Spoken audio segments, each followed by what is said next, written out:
Hey everyone, welcome to today's video. Today I will be doing the 5, 4, 3, 2, 1 book tag.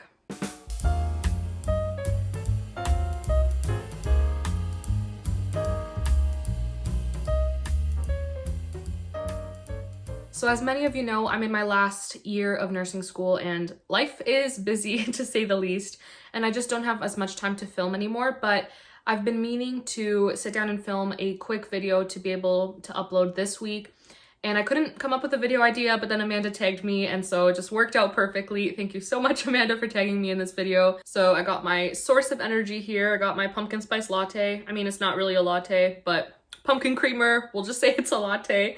I got my coffee and I have the list of questions here, so let's get started. So the first question is 5 recent 5-star reads. So for this question, I'm gonna, I guess, cheat a little bit. I'm not gonna include 2 of the books that I've recently read that are 5-star reads because I have reread them. They have been read in the past and I've given them 5 stars in the past, but I do want to mention 5 books that I read for the first time and gave 5 stars this year. 3 of them are also picture books, so I'm just gonna group those together as one. So we have The Snow Princess, Sleeping Beauty, and The Night Before Christmas, and I'll insert the pictures of the covers. I just read these in August and really loved them. They were absolutely precious and made me feel so nostalgic. All of them got 5 stars. And at number 2 and 3, we have 2 books in a trilogy. We have Love and a Little White Lie and Love in the Silver Lining by Tammy L. Gray. These 2 books were absolutely amazing. I loved them so much, and this is coming from someone who's not a big contemporary romance reader. They were just phenomenal. I had such a good time reading them. Both of them, of course, got 5 stars, and I would highly recommend, even if you're not big on contemporary, the faith elements in these stories are amazing, and I think that the romances are also really realistic and not cringeworthy, which is really nice to see. So these 2 books, amazing, 5-star reads as well. At number 4, we have The Librarian of Boone's Hollow by Kim Vogel Sawyer. This is another one of those books that just blew me away. I was completely captivated by the story. It was just so beautifully written. This is a historical fiction set during the Great Depression in Kentucky, in a little, I guess, mountain town called Boone's Hollow, a mining town. And it's set around the Packhorse Librarians, and this initiative was set up by the Roosevelts at the time. And it was basically to send library books to people who either can't afford books or just don't have access to a library. And in this book, we have some amazing characters. And what I loved was that the romance was there, but it was just so beautifully written, and it was neither smutty nor like too saccharine. It was just perfect. I loved it so much. Such a beautiful story. And book number 5 that got 5 stars from me recently is Emma by Jane Austen. I read this for the first time during Jane Austen July, and it was just amazing. If any of you have not yet read Jane Austen but are interested in trying her out, obviously people would recommend Pride and Prejudice, but I also think Emma is a really good book to start off with. It is just so funny and honestly ridiculous, but if you are a fan of the ridiculous, this book is perfect. It was so fun. I love it so much and would highly recommend. Moving on to the next question, we have 4 auto-buy authors, and this was actually really easy to come up with. I do have many more than 4 auto-buy authors, but these top 4 are definitely the ones that if I couldn't read any other author, I would continue picking up their books. So we have Tessa Afshar, Misu Andrews, Connelyn Cassette, and Rebecca Ross. Rebecca Ross is definitely an outlier here because Tessa, Misu, and Connelyn are all biblical fiction authors, and they are 3 of my favorite authors of all time. I will never stop reading their books. I will pick up everything that they release. I absolutely love these women's works. Misu Andrews in particular just has a way with retelling biblical stories, and she blows me away every time. If you haven't read any Misu Andrews books, I would highly recommend starting with either The Pharaoh's Daughter or Love Amid the Ashes. These are both first books in a duology and trilogy, and they are just amazing.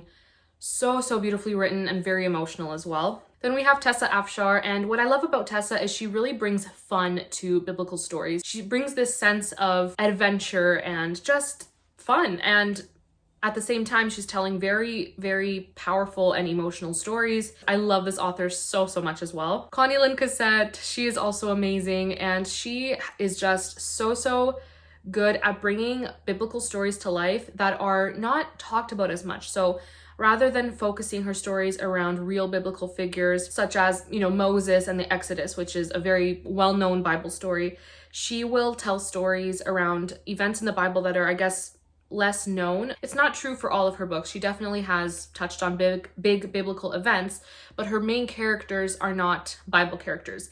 They are kind of on the outside looking in, which I really, really appreciate. But her Cities of Refuge series in particular is around the cities of refuge that were set up during the Old Testament to protect people. I guess it was kind of like a justice system. And I knew a little bit about the cities of refuge from reading the Bible, but reading these books definitely helped me understand how the cities of refuge would have functioned, and she's just amazing. Her characters are amazing, and I love her so much, and I will buy every book that she ever publishes. And then we have Rebecca Ross, who is a fantasy author, very different. I haven't given all of her books 5 stars, but there's just something about her writing, and there's something about her books that they just suit my fantasy reading tastes so well. Even though I would definitely say I prefer character-driven books, hers definitely have a very strong plot, but at the same time, the characters are very interesting, and her world building is really, really beautiful. I love every single world she's created. And even one of her books that I only rated 3 stars, I still find myself thinking about the story and thinking about the world, and it's just so tangible and you feel like you're there. And that's one reason that I will always read her books. I love her writing so much. Beautiful storyteller. 100% will buy all of her books. All right, question number 3 is 3 genres that are your favorites. First, I would say historical fiction. Historical fiction will always be the genre that I would consider my first love. Reading historical fiction really made me fall in love with books and stories and everything.